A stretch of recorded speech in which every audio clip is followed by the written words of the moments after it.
Welcome back to Talk of the Town. Well, I have to say, if you're into beer, stay right here because I'm sitting next to Corey Wehling, who is the Vice President of Sales for Capital Brewery. Correct. Welcome to the program, Corey. Thank you. So good Thanks to have you here.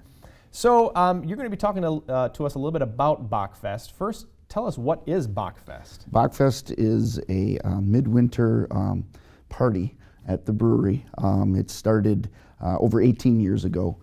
Some of the guys were sitting around in the February doldrums with the weather cold and decided, we should do something to have fun, let people let their hair down a little bit in the middle of winter in Wisconsin. So it started small and has grown into a very large event. We get over 3,000 people to show up at the last Saturday in February every year to have an outdoor concert, introduce our release of our Blonde Doppelbock, our beer that we're releasing for that time period. So wow. It's lots of fun. Wow. Nothing says Wisconsin like an outdoor concert at the end of February. Yes.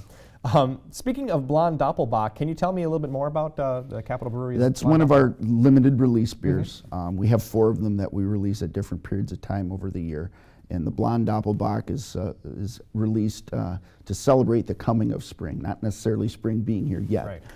But the blonde beer is a more springtime beer. So we release that last Saturday in February every year, with the party, which is Bock Fest.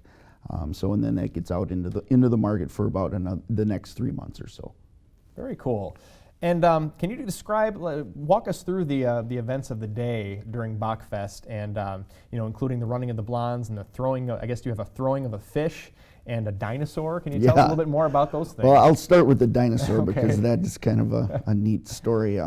One of the shareholders had this replica dinosaur in their front yard, and it started making it to Bock Fest to make an appearance. So it's kind of grown into kind of a folk hero.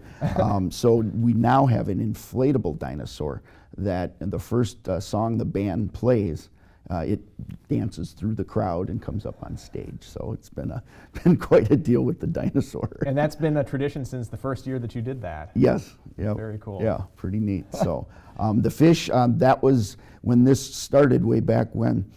Some of the brewers thought that it would be cool to do it out on the ice fishing, but then they decided that getting people out there was not a good thing. Right. So they decided to throw fish to the crowd that did show up. Bring the fish to us. Yes, Right? so that's kind of a tradition now that some smoked chubs get tossed out into the crowd and Great. people catch them and eat them maybe? Well, depending on how hungry Depending on they how are. long they're on the ground for, I suppose. Exactly. Exactly. And then the running of the blondes became a tradition. It's a 0.1K race, basically. Okay. They walk. It's a bunch of gentlemen dress up in blonde wigs and women's attire and high heels, and they basically go down the block. Only 1K or 0.1K? 0.1K, yeah. High heels? I mean, why not further? So that sounds like a lot of fun. Yeah.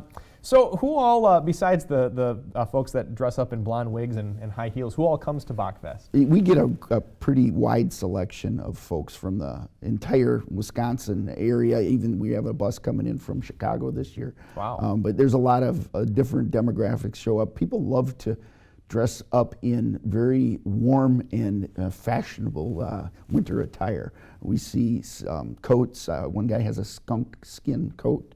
So that's pretty interesting.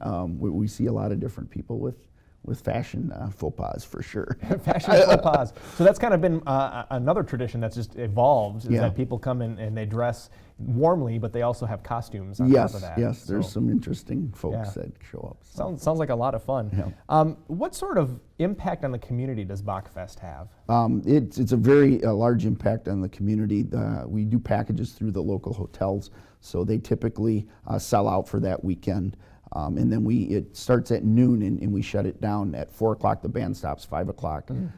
We close so that everybody, the thousands that are there, go out and to the local establishments, dinner, things like that. So it's a pretty big impact on the greater Middleton area, both in hotel rooms and then just people being out on that Saturday in Middleton. The eating establishments, things like that. So sounds like so much fun. And Really quickly, we just have a few seconds left. Where can I find the Blonde Doppelbock after Bock Fest? After Bock Fest, it will be at all the major grocery and liquor stores immediately, and then select bars and taverns will put it on to celebrate the coming of spring. So should be able to find it starting March 1st. Excellent. Corey Wehling, thank you so much for coming on our program today. Thank you. Corey Wehling is the Vice President of Sales for Capital Brewery.